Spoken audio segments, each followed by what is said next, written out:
Untuk menyelesaikan polemik nasab ini, kalian itu tidak perlu berbanyak-banyak narasi atau mengeluarkan banyak-banyak sumber. Tunjukkan dulu syahadah isbat nasab dari semua nakobah internasional sebagaimana keluarga Wali Songo mendapatkan itu. Untuk definisi surah istighfar itu terlalu manual, Bos. Kalau mau atur nasabnya di masa sekarang itu nggak relevan. Kalaupun mau memaksakan dengan manuskrip-manuskrip sebagai pendukungnya, maka serahkan manuskrip itu kepada nakib-nakib internasional untuk ditahqiq. Itu selesai masalahnya, gitu loh. Itu Fathul Zaman itu ada 5 manuskripnya, yang paling beredar banyak. 4-nya aku dapat, berarti kan 5 lengkap. Nah, kecuali kita sedang menikmati diskusi tentang ilmu nasab yang selama ini disiplin ilmu nasab itu memang mati suri, khususnya di bumi Nusantara ini. Nah, itu Syafa pada 3 manuskrip, yang 1 nggak utuh, yang 2 utuh, yang 1 itu yang paling terkini. Ini kan tahun 824, Fathul Zaman selesai 824. Anda bisa baca di Muqaddimah. Kalau Ba'alawi itu menggunakan metode syuhra istifadah di dalam mengkanter Kiai Imad, itu nggak bisa. Kenapa? Karena dari sejarahnya Ba'alawi sendiri itu banyak polemik di dalamnya. Di antaranya tadi yang saya ceritakan di zamannya Ahmad bin Isa, terus di zamannya Ubaidillah, terus di abad ke-12 Hijriah Syarif Aun-ar-Rafiq gitu loh. Nah, ini kan penolakan-penolakan ini itu kan secara khusus dan secara umum itu sudah memenuhi gitu loh. Dan kemudian Aufil Wasa'iqil Bayyinat, Wasa'iqil Bayyinatnya itu kitabnya Ba'alawi sendiri gitu loh. Gini. Pembatalan kalau nggak sahih itu derajatnya sama penisbatan yang nggak sahih gitu loh. Oh iya, betul. Kan begini, yang kita permasalahkan itu jejak syuhra wastifadoknya dari Ba'alawi pernah dibatalkan secara sahih atau tidak kan gitu. Makanya nasabnya batal. Oh enggak, kalau di sini itu jelas intifa'ul mu'arati fil umumi wal khususi au fil wasa'iqil bayyinat. Kalau yang sampai sebutkan pembatalan yang sahih itu kan khusus gitu loh, masuk kategori khusus itu.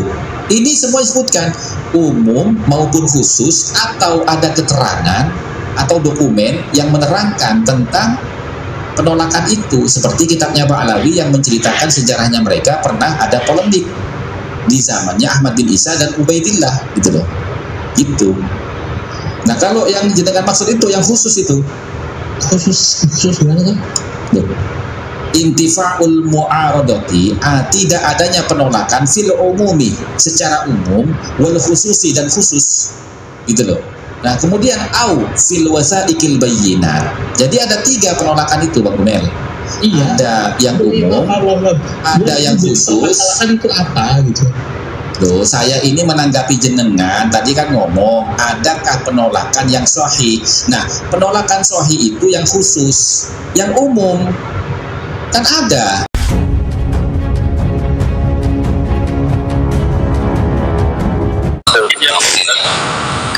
Rumel dia meluruskan pernah hijrah Anda Ahmad bin Isa itu penting, karena kalau tidak pernah hijrah kan sudah selesai sebenarnya. Udah semuanya mute dulu tolong ya, semuanya di mute. Yang nggak ikut pembahasan monggo lanjut Gus. Siapa yang ikut? Ya. Pak Citrun mungkin dimulai dari situ. Ya, menurut Imat gimana coba? kenapa? Menurut Kiai Imat gimana? Ya, Imat kan hanya menanya sepakat enggaknya Gus Rumel ketika itu. Dia nggak bilang menanya, waktu itu dia nanya adakah sumber yang mengisahkan perpindahannya Ahmad bin Isa gitu. Aku jawab, kalau memakai versi matbu atau PDF yang beredar itu cuma Al-Barqal Musyiko, itu yang paling tua. Tapi jika pakai manuskrip ada banyak, salah satunya kan itu Jurul Fataf itu. Nah, enaknya malam ini dibahas tentang itu dengan Gus Hasan, Gus Rumel. Jurul Fataf udah nulis perpindahannya, bahkan sempat diulas sama Gus Aziz Jazuli, karena perpindahannya di halaman berikutnya kan menjelaskan di mana makamnya Ahmad bin Isa. Katanya di Qoro Jasim, berarti kan itu kan Sibah Tamrin. Ya, keturunannya Abu Bakar atau Al-Kamafal, aku lupa, itu di menziarahi di tempatnya di Husaisa. Itu kan tahun 700-an. Ya, jadi kan gini aja Gus Rumel, kita kembali ke masalah yang dulu pernah kita musyawarahkan itu kan dengan Alkemi itu, tapi nggak tahu Alkemi mana nih, nggak pernah datang lagi di Alkemi, itu lama nih.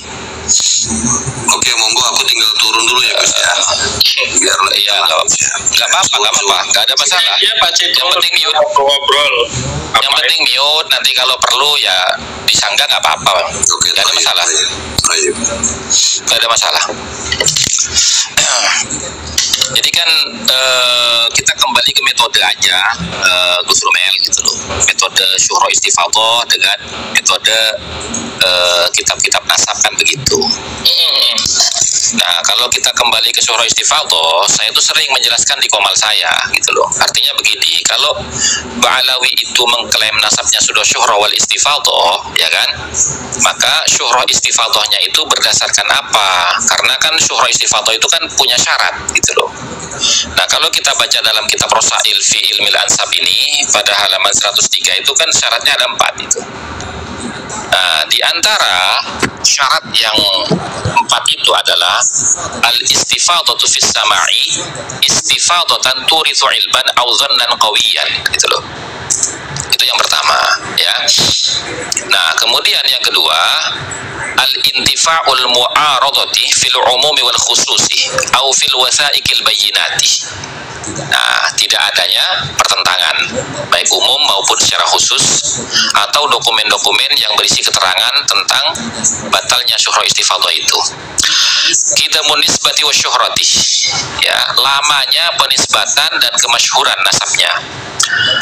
Yang keempat, antakuna syuhratu fi qabilatihi, ya, kemasyhuran itu adanya pada kabilahnya, au fil baladil asli, atau di negara asalnya, au fi baladi hijrat, la fi baladi hijratihi, bukan di negara hijrahnya. Nah, ini kalau kita pahami satu persatu, Gus Rumel, gitu kan, otomatis kan nasabnya Ba'alawi ini tidak bisa dikatakan syuhra wal istifadhah karena ada banyak penolakan gitu loh. Penolakan yang pertama itu, ya, seperti yang terdapat dalam kitab Syajaratul Kubra. Saya nggak punya kitabnya, tapi saya pernah itu mendengar dari keterangan daripada Habib Ali Zainal Abidin, ketua NAA, Naqabatul Ashraf Al-Kubra. Itu di awal-awal polemik dia menyatakan bahwasanya dan itu sama seperti yang pernah dinyatakan oleh ketua Robito Habib Taufik Segaf, bahwasanya di awal-awal perpindahan Ahmad bin Isa bersama dengan putranya Ubaidullah dan juga cucunya Alwi nyampe di Yaman itu kan mereka ditolak oleh para ulama-ulama Yaman, ditolak nasabnya gitu loh. Nah, kemudian Ahmad bin Isa itu meminta kepada putranya Ubaidillah untuk pergi haji bersama dengan ulama-ulama dari Yaman, agar supaya nanti di Mekah itu bisa bertemu dengan ulama-ulama dari Baghdad, dari Irak, ya, Basrah, Baghdad atau apa gitu. Nah, supaya nanti ulama-ulama dari Irak itu bisa memberikan persaksian di hadapan ulama-ulama Yaman. Nah, ini artinya ketika dia baru pertama masuk ke Yaman saja sudah ada polemik di situ. Otomatis batal syuhra istifadhahnya karena syaratnya adamul mu'aradhah fil umum wal khusus gitu loh. Nah, kemudian di tahun-tahun berikutnya setelah wafatnya Ahmad bin Isa itu Ubaidillah kan punya cucu bernama Salim. Salim putra daripada Basri, putra daripada Ubaidillah, adiknya Alwi. Nah, itu juga terjadi penolakan yang kedua kalinya gitu loh. Sehingga Ubaidillah itu memerintahkan cucunya yang bernama Salim bin Basri itu untuk pergi ke Basrah meminta keterangan daripada Qadi Basrah bahwasanya mereka betul-betul keturunannya Ahmad bin Isa, zuriyahnya Kanjeng Nabi. Nah, itu penolakan yang kedua gitu loh. Nah, kemudian penolakan yang ketiga yang saya tahu itu dari Syarif Aunur Rafiq. Ya, Syarif Aunur Rafiq itu adalah penguasa Hijaz saat itu, gitu loh. Nah, di mana Syarif Aunur Rafiq itu sezaman dengan Yusuf bin Ismail An-Nabhani, gitu loh. Nah, di situ ada 3 penolakan, berarti kan tidak bisa digunakan tuh syuhra istifadhahnya, gitu. Nah, adapun tadi menurut Gus Romel itu, kalau kitab yang paling tua yang tercetak yang membahas tentang nasabnya Ba'alawi itu adalah Al-Burqa Al-Musyiqah. Tapi kalau masih berupa manuskrip ya banyak, gitu loh. Di antaranya Jawharus Syafaf ya. Itu. Nah, cuman kan begini, Bang Romel. Di metode yang kedua itu kan Kutubun Nasabin Al-Abdal Al-Ulama'i Thiqati Al-Muhaqqiqin Al-Athbat allati lam talhaqha aidil hawatil abithin wad-du'afa'il matrukin wal-wudda'il kadhibin la siyama in kanat masyhuratan muntashiratan. Nah, ini yang berkaitan dengan manuskrip. Amma in kanat makhtutatan fayajibu at-tathabbutu minal khutut wa muqabalatu nuskhil makhtutah wa mata urifa khattun nasabatil muhaqqiqi as-thiqati fa innahu yu'malu bihi. Ya, adapun amma in kanat, adapun apabila adanya ya kitab-kitab nasab itu makhtutatan berbentuk manuskrip, fayajibu at-tasabbutu minal khutut, maka wajib ditasabutkan dulu minal khutut daripada naskahnya itu. Wa muqabalatu nuskhil makhtutah, dan melakukan komparasi data antara salinan dengan makhtutotnya itu. Nah, siapa nih yang memiliki hak atau menjadi domain siapa nih untuk mentahqiq manuskrip nasab itu? Ya nakib toh, gitu loh. Makanya kemarin ketika saya naik di komalnya kena mental itu, saya diskusi dengan Mujassim. Saya bilang, Mujassim, gini loh, untuk menyelesaikan polemik nasab ini kalian itu tidak perlu berbanyak-banyak narasi atau mengeluarkan banyak-banyak sumber kalau memang sumbernya itu masih berupa manuskrip-manuskrip, gitu loh. Nah, tapi tunjukkan dulu syahadah isbat nasab dari semua nakoba internasional sebagaimana keluarga Wali Songo mendapatkan itu, gitu loh. Nah, kemudian yang kedua, kalaupun mau memaksakan dengan manuskrip-manuskrip sebagai pendukungnya, maka serahkan manuskrip itu kepada nakib-nakib internasional untuk ditahqiq. Itu selesai masalahnya, gitu loh.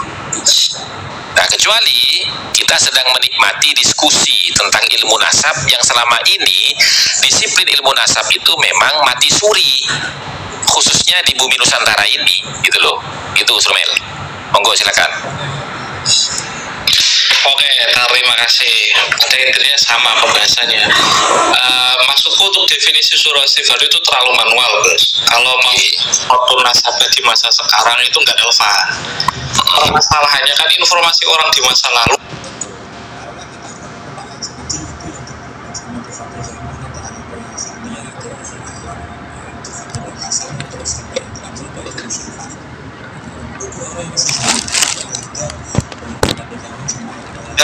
Dalam Tufatul Zaman sama Jurus Syafafatul Manaqal. Aku penasaran sama Kiai Imat itu bagaimana cara membuktikan. Ya, ratusan yang umum ada yang lebih tua dari itu adalah seorang kodi namanya Thayyib bin Makhraj. Itu akhir setelah penulis Jurus Syafaf itu wafat tahun 1945, otomatis dia mendekati dan bahkan menjadi saksi dari itu. Kenapa aku sebut tadi itu terlalu manual? Karena bayang-bayang tentang surah istifadah itu biasa sekarang. Sementara orang yang mau kita cari nasabnya itu kan beda tahun beratus 80-an. Nah, ada 2 kategori kata Ibrahim bin Mansur ya. Surah finasab surah mulai 10 kemudian finasabi sofi kata. Ya, surah itu sofi. Ya, ada dasarnya nasab itu kan subur. kalau mau batalkan ya kudu dalil intinya ya betul maupun sahih akibat bukan alainya kayak seperti Umayyun ya itu nggak mungkin nasabnya batalkan, nggak mungkin ulama fisik hatiha. Nah pertanyaannya, saya itu ketika mencari beberapa orang yang menjadi ulama sahih yang membatalkan itu nggak nemu. Justru jawab dalam kisahnya Al-Jurus Syafaf, orang yang sama dengan Al-Jurus Syafaf di suatu zaman itu mengistilahkan argumenku kenapa kemarin kayak Imat itu pas waktu di pada suka aku kepotong terus akhirnya nggak jawab. 2 manuskrip Tuhfatul Zaman itu ada 5 manuskripnya, yang paling beredar banyak. 4-nya aku dapat, berarti kan 5 lengkap.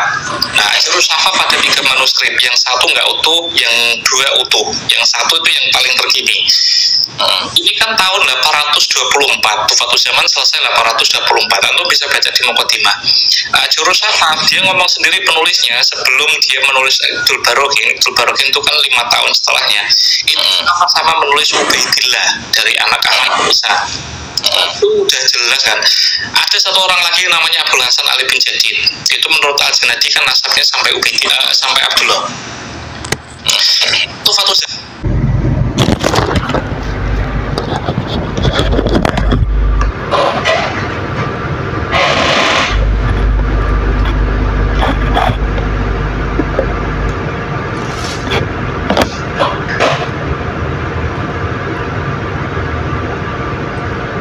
Kenapa ada ulama yang di masanya sebelum Al-Baqarah itu berarti siapa ya?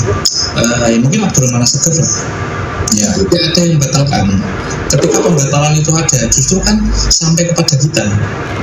Ada yang paling unik. Ibnu Hajar al-Asqalani itu kan mengutip beberapa kali Al-Janadi. Aku di beberapa kitab, ya aku pakai Maktabah Syamilah versi cetak atau beberapa. Ibnu Hajar al-Asqalani itu mengutip paling tidak 56 kali kuotasi dari Al-Janadi As-Sulh fi Tabaqatul Ulama wal-Muluk. Dia juga mengutip beberapa mengutip beberapa pendapatnya Tuhfatul Zaman, mengutip beberapa kali pendapatnya Al-Hasaniyah, mengutip beberapa kali pendapatnya Al-Khuzruji. Bahkan Ibnu Hajar al-Asqalani itu pernah datang dari 2 kali. Kemudian sowan ketemu Al-Khuzruji di Zabid, terus aku lupa setelah itu ketemu atau tidak, yang pasti ada reportase kalau dia surat-suratan sama Al-Khuzruji. Nah, ada orang, situasinya begini, orang ngaku Ashraf, namanya Pak Alawi, kabilah Alu-Ati Alawi. Jika memang dibatalkan, kenapa semua instrumen ulama yang masuk ke situ tidak ada yang reportase kalau ini ada pembatalan? Kalaulah memang pembatalan itu sahih, yang aku maksud orang bisa membatalkan nasab orang, tapi yang bisa disebut pembatalan itu kan ulama fisik hatiha. Ketika ulama yang membatalkan, tapi pembatalannya itu sahih, itu poin penting. Yang kedua, ada nasab yang nggak disaksikan, misal kayak Mas sering nyebut itu kan suruh hadisah seperti yang Tobari, itu kan suruh hadisah yang lah aslalah. Aku ini buka dari Al-Istifadah, antum bisa buka nih 48 ya. Ini surah Al-Hadisah alati la aslalah wa hiya lati qamat ala syahadati nasabaini aw ma'rifain fasidaini aw mutasahilaini li ghaflatihim aw qamat ala syahadati afradi mutasahilaini mutasahilina min al-qabilah al-muntasabilaina amara ala hadha syahadat al-sunun bidhahab yujil alladhi ya'rifu asla hadhihi al-usra ikhtalat al-amru ala nas li'awamil wa al-jahl fa'asbah al-awam wal khawasu yunaduhum binasabil hadis wa hadha zakar ibn abihi ya abadi bima rawahumuna. Ada orang kalau mau membatalkan, ada orang yang mau mengisbatkan nasabnya, tapi yang mengisbatkan nasabnya adalah seorang ulama yang tasawul, atau 2 orang ahli nasab, 2 orang yang atau sejarawan yang fasik semua, gampang pelupa, maka nasabnya pun bisa dibatalkan. Ya, parameternya sumbernya kan waktu itu kan. Iya, itu yang dibatalkan. Pertanyaanku, siapa yang dibatalkan? Kalau Abdul Rafiq itu belakangan. Aku pengen nyari yang awal-awal dulu. Al-Janadi, terus dia punya. Makanya kan gini Gus Romel, saya kan justru pernah diskusi dengan Habib Soleh Al-Aqos, ya toh? Apa tuh? Saya nggak tahu, cuman dia pernah naik ke sini bersama dengan Ali Jufri. Nah, di situ kalau nggak salah itu ada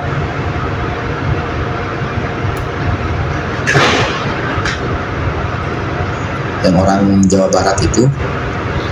Nah, terus juga di situ ada Gofur juga di situ. Nah, saya bertanya hal yang sama, ya kan?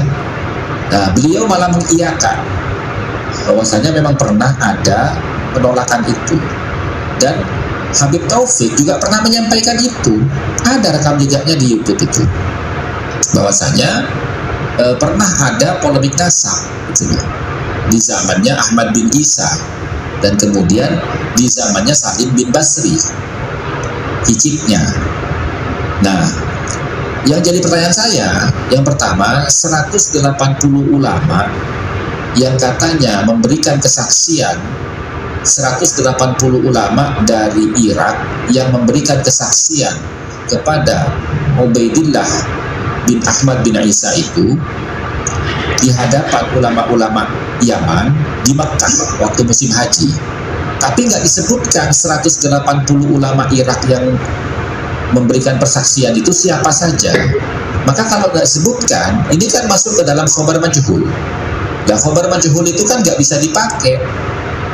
Itu kalau sekarang. Kalau masa itu, jika memang ada 108, tadi bukan ulama sih, mufti, kayak seingatku namanya mufti. Ada mufti 300-an mufti dia di sana, dan 180-nya kalau nggak salah itu kan mengakui. Ya, Jika kita mau mencari kebenaran tentang hal itu udah lewat tuh. Yang berhak mengatakan kalau 180 ulama itu nggak ada, itu kan pernah di masa lalu. Jika memang itu tidak ada, kenapa tidak ada yang ngomong kalau nggak ada, berita itu bohong? Nah, itu yang bikin aku pusing dari Kiai Mat, atau mungkin dari Gus Aziz, atau mungkin Nabi Polri. Justru orang yang di masa lalu ketika menyebutkan syawahid atau syahadah itu kan memang lumrah tidak disebut, kecuali di Ajur Syafaf dia itu menyebut beberapa ulama seperti Abu Syukail itu 700-an. Terus makanya pun enggak, maksudnya kan gini Bang Romel, itu yang pertama. Yang kedua, di zamannya Salim bin Basri, Salim itu kan pergi ke Qadi Irak, ke Qadi Basroh. Nah, minta surat pernyataan dari Qadi Basroh bahwasanya memang benar Ahmad bin Isa itu zuriyahnya Kanjeng Nabi, punya anak Ubaidillah dan Alwi sebagai cucunya gitu kan. Nah, itu saya tanya, lalu dokumennya itu mana gitu loh. Nah, kalau dokumennya nggak ada, berarti itu kan ya termasuk khobar majhul juga gitu loh. Ya, kenapa? Itu nggak jadi maju tuh Gus. Itu malah jadi khobar yang bisa kita verifikasi benar salahnya tuh kalau zaman sekarang. Kalau mau mencari informasi nggak gini maksudnya Bu Romel, ya kan? Itu kan dokumen penting yang mereka ceritakan dalam sejarah mereka, dalam buku sejarah mereka, seperti kitab Syajaratul Kubro gitu loh, yang pernah dibacakan oleh Habib Ali Zainal Abidin. Kalau seumpamanya dokumennya nggak ada, nggak ketemu, seperti misalkan talkhisnya Al-Iwaji, ya kan, itu juga nggak ketemu kitabnya. Kemudian Tabaqat Fuqaha Yaman juz 3 yang katanya terbakar sehingga tidak bisa ditemukan, gitu, karena terbakar manuskripnya itu, gitu loh. Nah, ini kan tidak bisa terverifikasi kebenaran dan kesalahannya lah. Kalau tidak bisa diverifikasi benar salahnya, berarti kan majhul, gitu loh. Iya, jelas gitu loh. Aku paham. Maksud tidaknya informasi di masa lalu itu kan perlu dibuktikan. Masalahnya yang menanyakan atau yang memvonis ini majhul itu tidak mencari. Contoh, aku masih ingat dulu itu waktu Kiai Mat debat sama Ja'far Segar, waktu nyebut ada manuskrip namanya Ajur Syafaf, itu tidak ada satupun yang mencari naskah itu. Enggak, jadi maksud saya gini loh Bang Romel ya, yang harus mencari itu kan bukan kita, ya justru mereka dong, gitu loh. Karena ini kan nasab mereka yang sedang dipolemikan kan, gitu loh. Artinya ketika ada orang membatalkan dengan sadar mengetahui bahwa manuskrip itu memang susah dicari, kenapa terburu-buru? Nah, kalau begitu kan gini Bang Romel, kalau memang Bang Romel punya narasi seperti itu, artinya nasabnya Pak Alawi ini belum sahih. Karena apa? Karena masih dalam status proses pencarian data. Itu kalau yang dimaksud sahih sekarang dengan informasi yang buta di masa lalu masuk gitu, aku setuju. Masalahnya semua ulama sebelum kita lahir, yang dulu itu udah ada yang batalkan informasi tentang ini, cekcok, terus ada yang batalin, terus ada yang pergi ke Irak, terus Ali, Salim. Kalau Ahmad bin Isa nggak pernah dibatalin, Salim bin Bas. Oh iya, kalau Ahmad bin Isa nggak pernah. Kalau terakhir itu kan Ali bin Jadid itu datang ke terus balik ke Mekah, terus nikah kan di Umar sama Sayyid Dafe. Itu pasti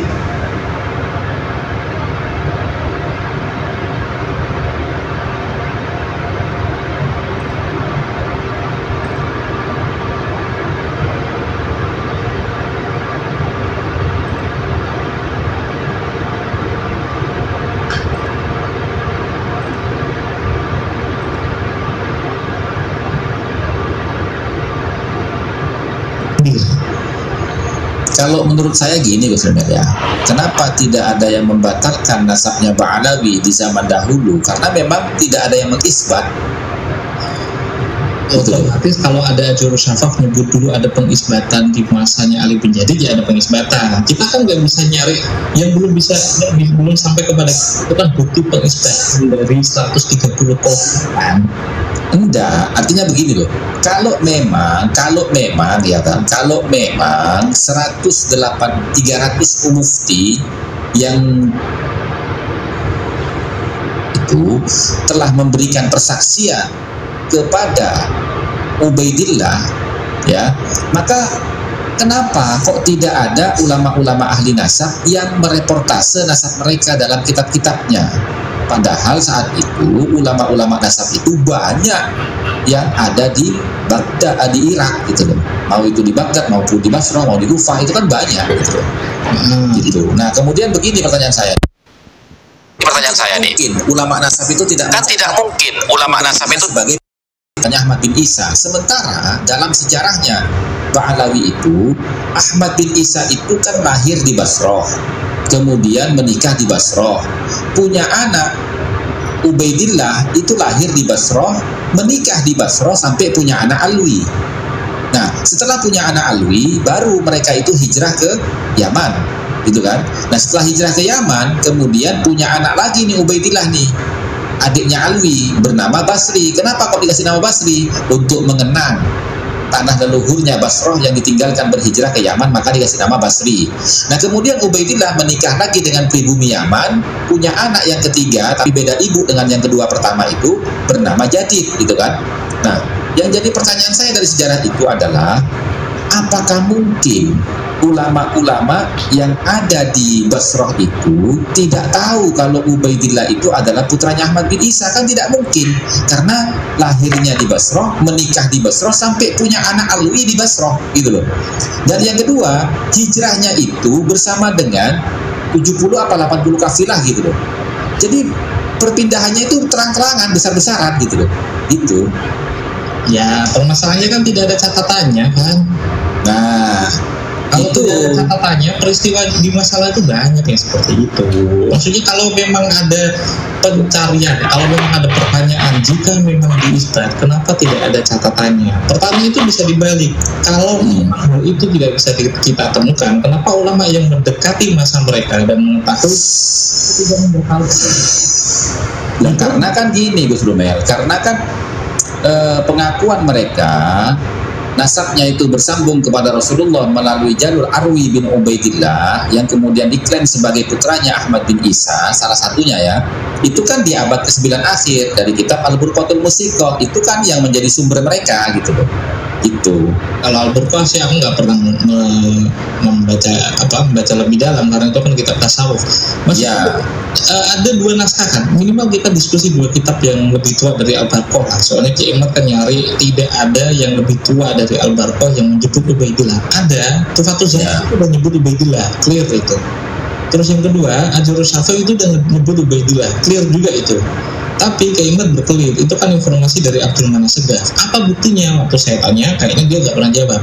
Nah, masalahnya kita itu nggak bisa Gus mencari mengeluarkan pertanyaan seperti yang iya fil ansab kal ikrori gitu. Ya, cuma kan begini Gus Mel. Abu Jadid itu kesana kan tahun 600-an. Ya. Dia wafat tahun 620, berarti pernikahannya kan sekitar tahun 590-an atau mungkin 611. Dia wafat tahun 620 dan dimakamkan di Maklam, kampung di kompleks Alawiyin di dekat itu. Nah, masalahnya setelah dia meninggal kan ada saksinya. Ya, Mereka langsung. Jika memang dia sudah pergi mengisbat dan kita terlepas tidak tahu informasi pengisbatan itu dalam bentuk apa, ketika dia pulang punya murid, punya pondok di Zofar, bahkan dia di Zofar kan disebut apa ya, aku lupa, di Al-Janati, pokoknya pondoknya Syarif Abu Jadid itu. Kenapa tidak ada yang menganulir gitu? Justru itu pertanyaan yang seharusnya kita jawab gitu. Masalahnya kan begini Gus Romel. Atau nyari informasi kayak gitu mah susah. Enggak, masalahnya kan begini, apa namanya? Kaidah ilmu nasab itu, misalkan dalam kitab Muqaddimat ya, Muqaddimat itu. Aku udah hafal Gus. Kayaknya kita itu punya cara pemahaman yang berbeda tentang surah istifadah atau manual dari Muqaddimat fi ilmi nasab. Surah istifadah itu hanya berlaku kalau memang jailan anjailin itu sebenarnya udah selesai ketika Al-Janadi udah nyebut. Sebenarnya kita itu menggugat Al-Janadi. Karena makanya dulu kan kita pernah menggugat Al-Janadi toh. Nah itu aku pengen nanya itu sih nih. Iya, kubunya antum itu. Jangan saya ditanya, justru kita ini sama-sama bertanya dari mana Al-Janadi itu bisa menyebutkan Abdullah sebagai salah satu putra daripada Ahmad bin Isa, gitu. Karena setelah kita baca Al-Janadi itu dan kemudian saya juga pernah diskusi dengan siapa namanya Ibnu Khodi itu, dia mengatakan ikhbaru suyukh, gitu loh. Jadi kenapa? Nggak, gini, lanjut enggak? Ibnu Khodi itu mengatakan bahwasanya Al-Janadi itu, pertama kan kita diskusi tentang Al-Burqatul Musiqah nih. Nah oke, di situ referensinya kan menyebutkan dua tuh, tarikh Al-Janadi dan talkhisnya Al-Iwaji. Saya tanya, tarikhnya Al-Janadi yang mana? Nah, As-Suluk, oke, terus talkhisnya itu di mana? Talkhis Al-Iwajinya hilang katanya, nggak ketemu. Oke, kalau nggak ketemu nggak bisa dibahas loh, karena nggak ketemu, ya apa yang mau dibahas gitu loh, kalau nggak ketemu itu, dah. Nah, kemudian tinggal satu sumber nih yang disebutkan Al-Burqah, As-Suluk. Nah, As-Suluk itu saya tanya, As-Suluk itu sumbernya dari mana? Dia menyebutkan nama Abdullah sebagai salah satu putra daripada Ahmad bin Isa, sementara ulama-ulama nasab dan kitab-kitab nasab yang muqamat itu tidak pernah menyebutkan nama Abdullah sebagai salah satu putra daripada Ahmad bin Isa, gitu loh. Nah, dia mengatakan sumbernya itu Al-Janadi dari Ikhbarus Suyukh. Yang kedua dari kitab Tabaqat Fuqaha'il Yaman pada juz 3. Nah, saya tanya, nah juz 3-nya ada nggak kamu gitu? Nah, terus kata dia nggak ada Gus, karena kitabnya terbakar katanya. Nah, begini, kalau sampean alasannya satu, talkhisnya Iwaji itu hilang,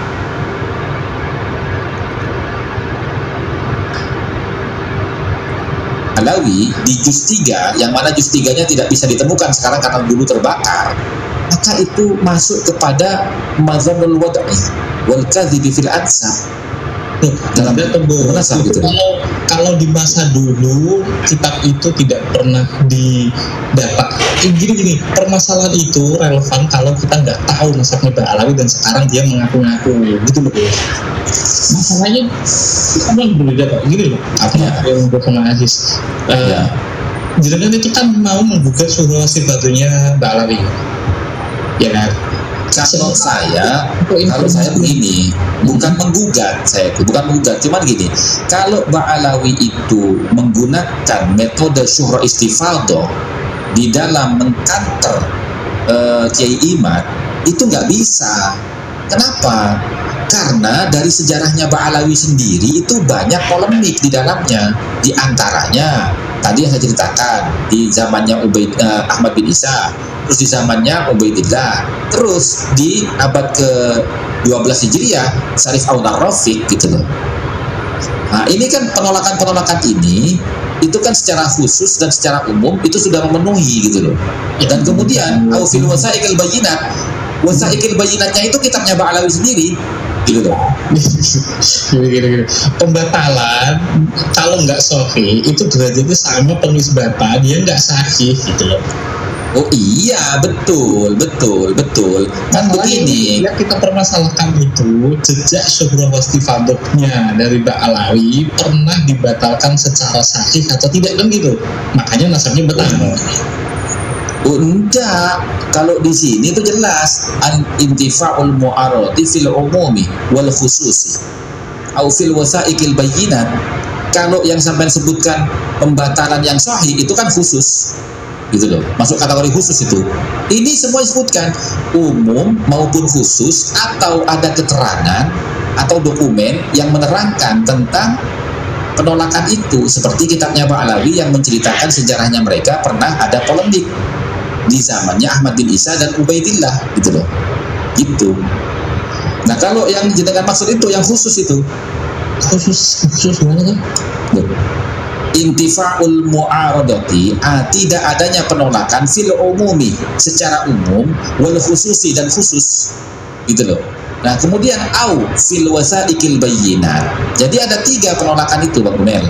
Iya. Ada yang umum, ada yang khusus. Penolakan itu apa gitu? Loh, saya ini menanggapi jenengan tadi kan ngomong adakah penolakan yang sahih.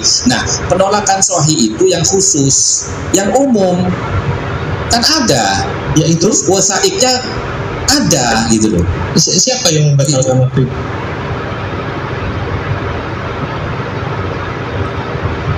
Anu itu loh di kitabnya Sanad Kubro itu loh. Kisah berakhir dengan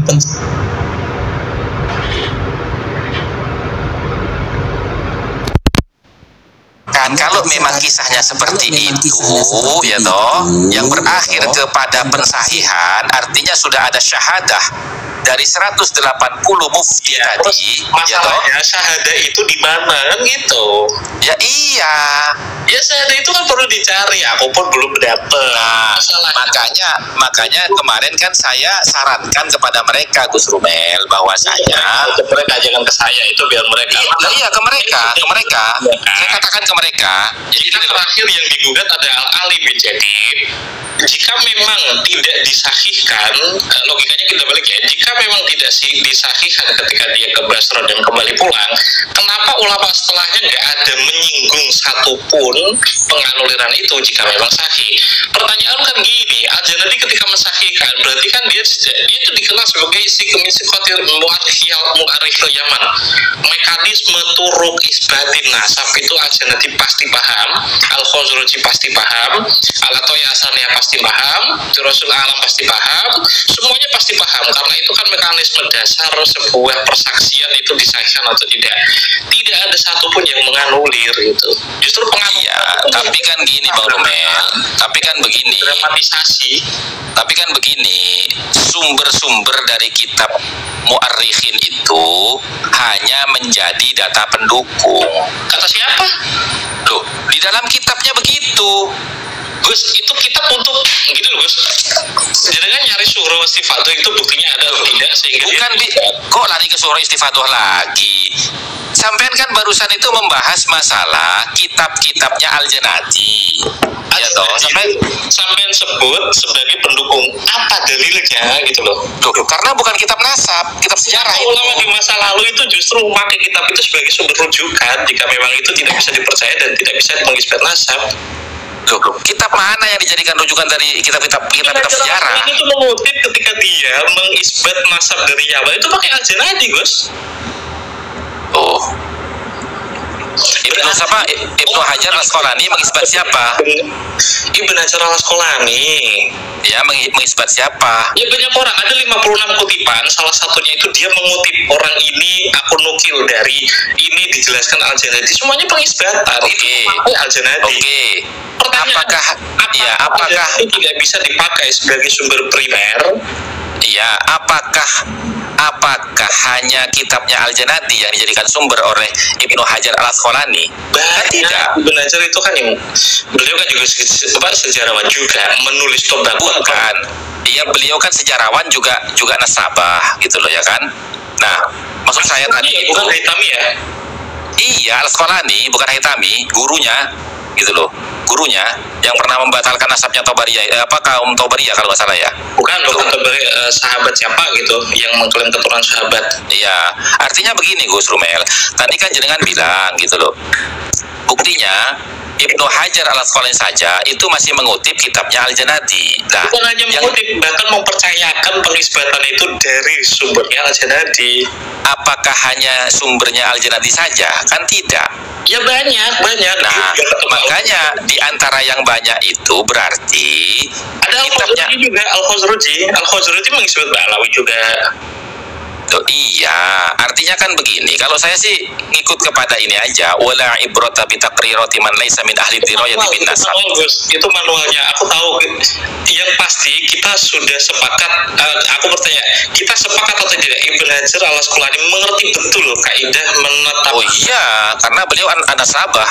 Selain beliau itu seorang sejarawan, ketika ya kan, beliau juga an-nasabah gitu loh. Ketika seorang sejarawan itu mengutip Al-Janadi, As-Suluk itu Batul Mawal. Dia mengutip Al-Atoy Hasaniyah, dia mengutip Tobakot, siapa itu?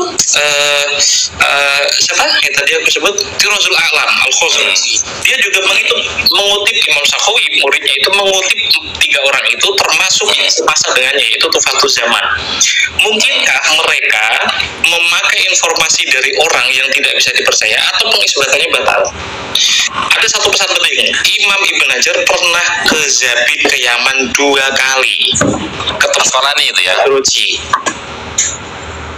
Yang Asqalani apa Al-Haytami? Asqalani aku nggak nyebut Haytami. Ya oke. Enggak, takutnya tadi beda lagi karena yang ke Zabid. Nanti Al-Haytami soal sahabatnya nanti kita komal kali lain lah. Ya. Enggak, apakah Ibnu Hajar al-Asqalani juga mengisbat nasabnya Ba'alawi? Tidak ada penulisan tentang itu, tapi Ibnu Hajar al-Asqalani diwakili oleh muridnya yang mengisbat Ba'alawi. Imam Sakhawi itu aku nemu 115 pengutipan, 1 dari Al-Janadi, 2 Atoy Hasaniyah, 3 Al-Khazraji, 4 Tufatul Zaman karya Al-Hadal yang menuliskan silsilah Abu Abi Alawi sampai ke Ubaidillah. Perlu diketahui Tufatul Zaman itu rampung ditulis 824 ketika siapa itu? Ali bin Abi Bakar As-Sakran baru berumur 4 tahun. Itu udah nulis, kitabnya sudah rampung ditulis tahun 824. Sudah menuliskan nama Ubaidillah sebagai leluhur dari Abul Hasan Ali bin Jadid.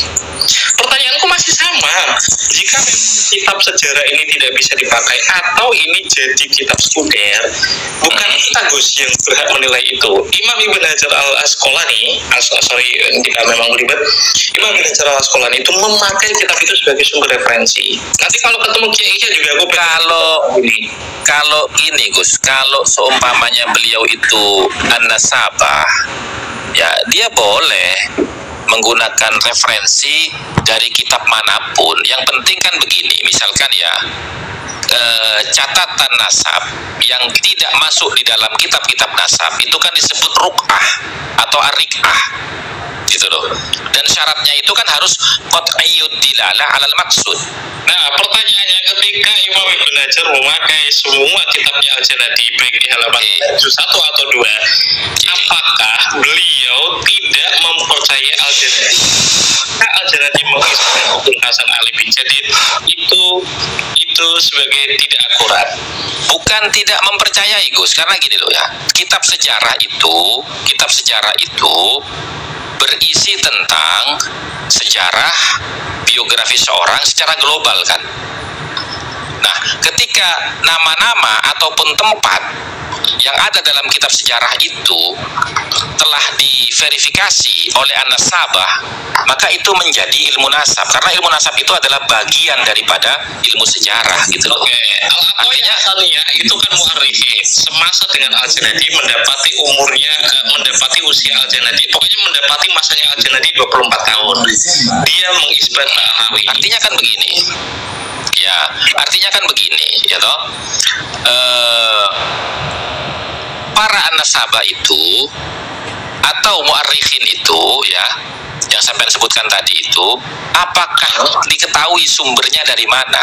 Yang qat'iyyud dilalah alal maksud tuh ya. qat'iyyu dilalah maksud. Saya rasa semuanya itu dzanniyyu dilalah maksud gitu loh. Selain Al-Quran semuanya madlun bos, kita tahu itu, tapi kan kita nggak sedang membahas itu. Tidak dong, bukan dong. Masalahnya kan Bukan gini, dong. Kalau Quran itu, kalau Quran itu Bang Romel, kalau Quran itu tidak bisa dikatakan apa namanya qat'i atau dzanni, nggak bisa dikatakan begitu karena wahyu Pak. Ini beda bahasan ini gitu loh. Selain itu, bahkan hadis Sahih Bukhari Muslim itu kan madlun, itu kan intinya. Jangan kan bertanya, apakah ulama nasab atau sejarawan ya, bukan ulama nasab, Al-Janadi misal, ketika Daripada Ahmad bin Isa, mengatakan apakah sesuatu tanpa referensi, apakah bisa diterima kan gitu? Dan kemudian Saya bisa menjawabnya, bisa ya dengan verifikasi ulama semasa dengannya yang tidak mempermasalahkan apa yang dia katakan. Itu artinya kita itu nggak berhak dan sangat jauh untuk menilai Al-Janadi karena pertama tidak semasa, kedua kita tidak bisa mengetahui langsung apakah Al-Janadi itu keliru atau tidak karena naskah yang tertinggal ke kita itu tidaklah ada satupun yang ditulis langsung oleh Al-Janadi. Maka kita mengandalkan orang yang semasa dengannya. Ada 3 orang tuh, cuma satu zaman sama siapa itu Al-Jurus Safaf itu yang nggak mendapati. Al-Janadi wafat sekitar 50-60 tahun kemudian mereka hidup. Ini kan dekat dan tidak ada yang mempermasalahkan. Pertanyaan yang pertama memang aku nggak bisa jawab, tapi apakah Al-Janadi memakai referensi untuk menulis semua kitab di 2 juz itu? Di Muqaddimah dia menjelaskan 3 referensinya. Ibn Samroh, terus siapa lagi aku lupa, Gus Aziz pernah bahas. Tapi ada 2 nama yang tidak pernah disebutkan Gus Aziz. Jadi ada 2 orang, aku pernah bikin konten tentang itu. 2 orang itu orang yang semasa dengan Ibn Samurah, muridnya Ibn Samurah, dan menulis taklik dari kitabnya Ibn Samurah.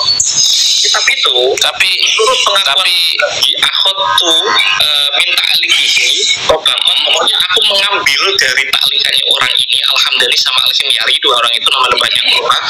Aku mengambil nama-nama dan nama-nama orang di dalam kitabku dari kitab taklikan itu.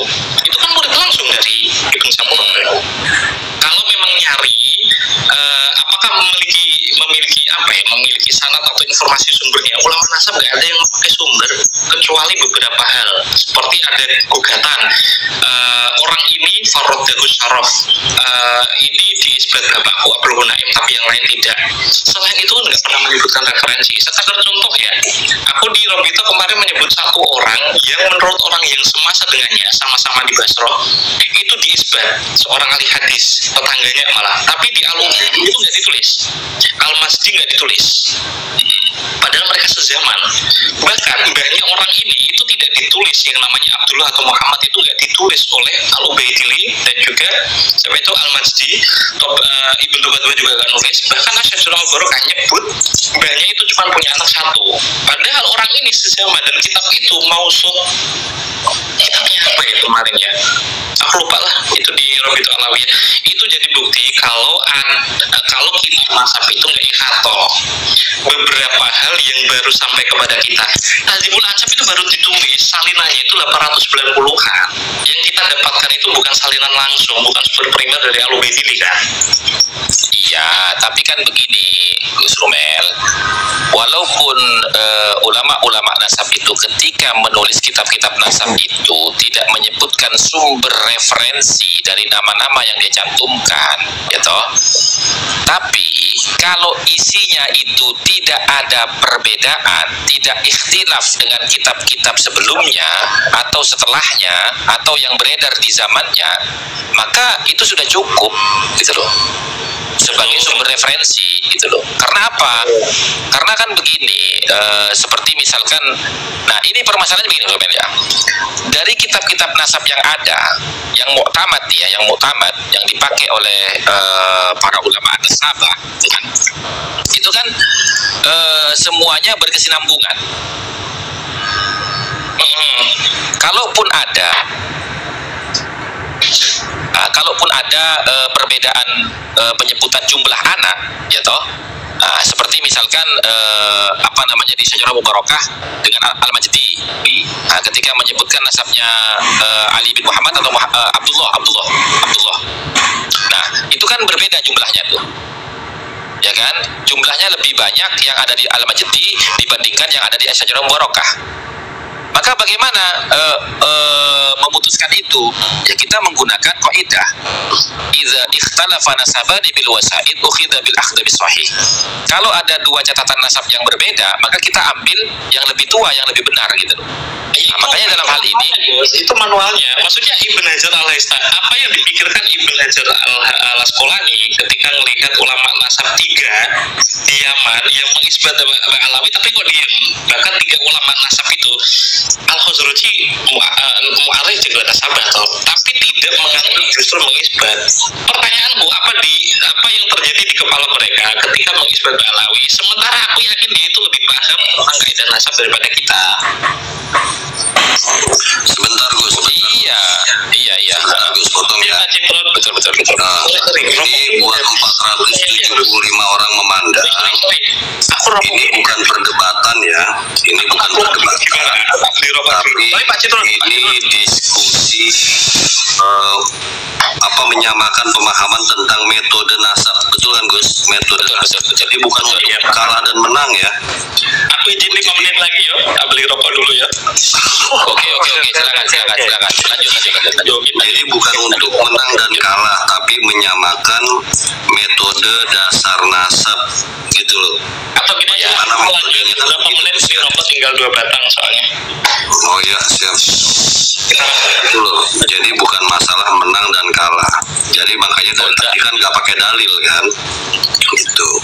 Tapi memahami dasar-dasarnya saja itu bagaimana pemahaman Gus Rumel untuk metodenya begini, pemahaman dari Gus Hasan metodenya seperti ini, gitu loh. Ya jangan berpikir untuk menang dan kalah. Makanya nggak ada keributan. Kenapa? Sedang menyamakan persepsi. Ini pemahamannya di mana bedanya biar saling memahami. Jadi typingnya yang santai-santai aja lah. Ada Ya. Tengku Kori lagi. Ya. Kenapa? Kalau Tengku Kori di sana kan emang debatnya menang kalah. Kalau di sini kan emang lagi cari pemahaman metode dasar gitu loh. Tinggal 2 batang ini Tengku, nggak bisa lama-lama. Enggak, beli aja dulu Gus Romel, beli. Ente kan dekat warungnya.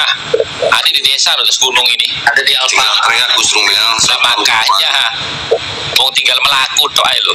Iya sih, tapi ya capek. Ya, kita kasih istirahat dulu soalnya. Sampai tuku rokok sih, karo tuku mie. Biasanya pada nggak mie pergi.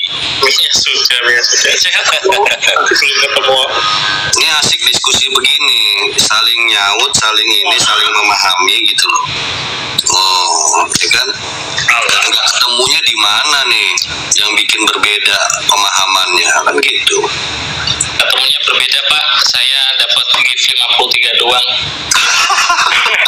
Ayo tolong yang 500 orang di bawah ini teman-teman tolong kirim ke atas. itu Gus Rumel teman-teman. Ya mohon maaf ya. Itu rame Pak. Ngobrol dengan meneliti itu nggak gampang loh teman-teman. Apalagi rokoknya tinggal 2 batang gitu. Nah, terus yang 500 orang ini tolong tangannya ngetep 15 detik aja berbarengan. Yuk tap layarnya nih serentak 15 detik aja. Ya.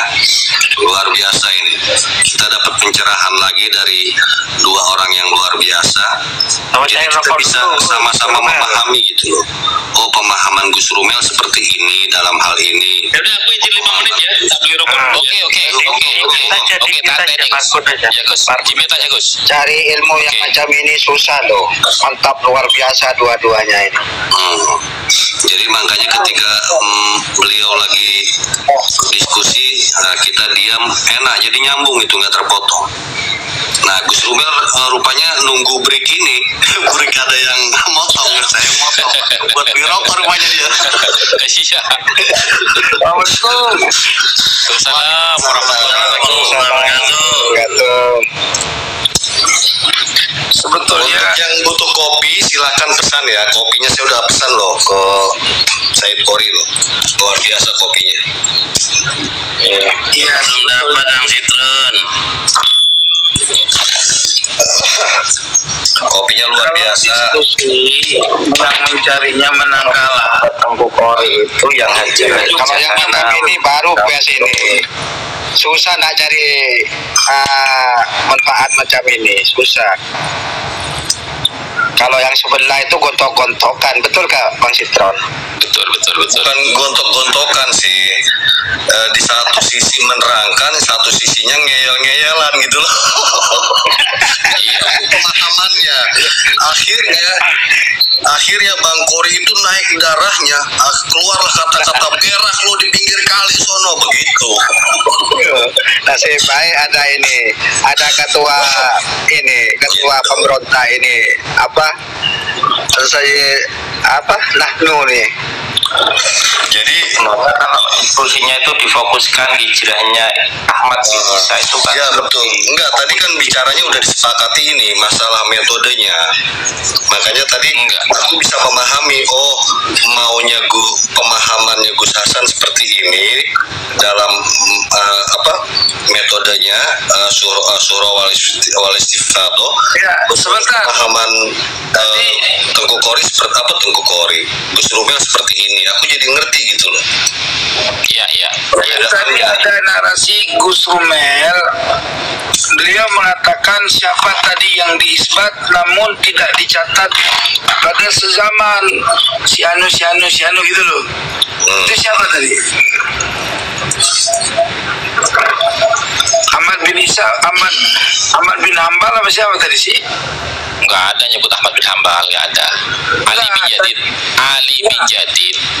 Bukan Ali bin Jadid yang katanya perbandingannya dicatat di abad sejaman, terus sementara yang sejaman lainnya tidak pernah mencatat, termasuk Ahmad Jadi gitu loh. Siapa sih? Nggak ada nyebut begitu. Dia hanya mencontohkan bahwasanya. Iya, contoh itu. Nah iya, dia hanya mencontohkan bahwasanya ada catatan nasab itu ya yang tidak pernah ditulis oleh ulama-ulama lain gitu loh, tapi tidak ada yang membantah itu gitu loh. Ya kan itu sudah cukup dengan metode yang Panjenengan sampaikan. Yang intinya dia ini ada yang meriwayatkan tentang keberadaannya yang ada di zamannya, walaupun yang lain tidak meriwayatkan itu. Setidaknya ada yang meriwayatkan orang tersebut di zamannya, walaupun zaman sesudahnya tidak meriwayatkan gitu. Dan tidak ada yang membantah keberadaannya gitu kan. Iya, masalahnya yang saya kejar itu gini, kalau pakai metode syuhra wal istifadhah, maka tentu itu akan batal sendiri syuhra istifadhahnya. Dengan apa? Dengan pernyataan dalam sejarah Pak Alawi sendiri, internal loh. Bukan salah internal loh itu. Kalau internalnya Pak Alawi saja mengatakan ketika Ahmad bin Isa dan Ubaidillah itu hijrah dari Basra ke Yaman, kan ditolak oleh ulama Yaman. Nah kemudian kan Ahmad bin Isa memerintahkan putranya Ubaidillah untuk pergi haji bersama dengan ulama-ulama Yaman supaya nanti ketemu dengan ulama-ulama Irak di sana yang akan dimintai persaksian, kan begitu. Nah itu saya tanya, 180 ulama atau mufti yang disebutkan Gus Rumel tadi itu ya toh, nah siapa saja namanya? Nah kalau nggak ada namanya berarti kan khobar majhul. Khobar majhul itu khobar yang nggak jelas benar dan tidaknya, maka nggak bisa dipakai gitu loh, kan gitu. Yang kedua ya seharusnya ada 180 itu kan sudah syuhra wal istifadhah, artinya banyak riwayat gitu. Tapi banyak riwayat itu tidak ada yang menginformasikan dari riwayat yang 180 itu.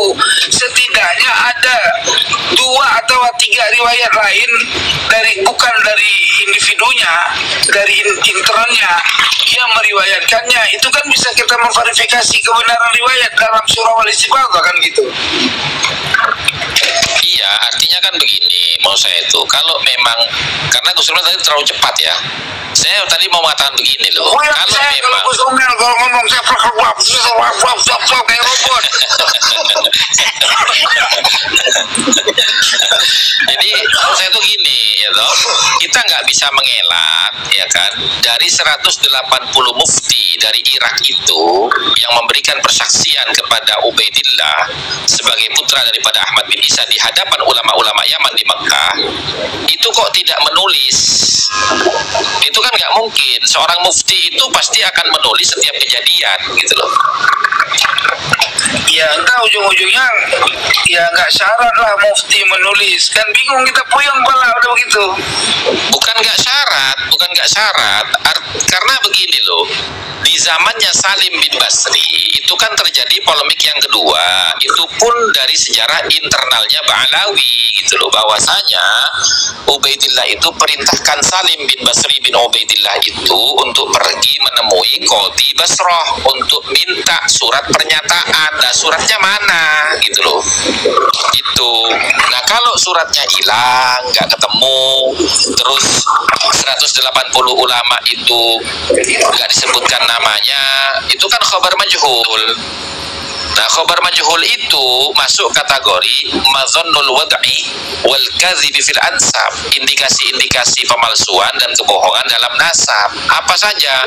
Yaz'amu annal kitaba fuqidah, mereka mengklaim kitabnya hilang, au ihtiraq atau terbakar, au talifa atau rusak, au la yumkinu izharuhu atau tidak memungkinkan untuk dipublikasikan. Nah, 4 alasan itu masuk dalam kategori madzannul wad'i wal kadhib fil ansab, indikasi-indikasi pemalsuan dan kebohongan di dalam nasab gitu loh. Gitu.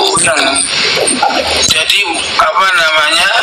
Cuma kan begini, dari diskusi saya dengan Gus Rumel ini, dari yang pertama dulu dengan yang sekarang, itu pasti saya mendapatkan informasi yang bagus, yang terbaru, yang belum saya ketahui untuk bahan penelitian saya, kan gitu. Ya. Seperti misalkan tadi dia menyebutkan Ibnu Hajar al-Asqalani itu pernah isbat kitab seseorang, referensi kitabnya Al-Janadi. Nah, ini kan harus saya teliti nih. Apakah hanya menggunakan kitabnya Al-Janadi, di mana Al-Janadi itu adalah sejarawan nasabah, atau ada referensi lain dari An-Nasabah yang dikuatkan oleh Al-Janadi? Kan itu yang perlu diteliti. Gitu loh. Ya,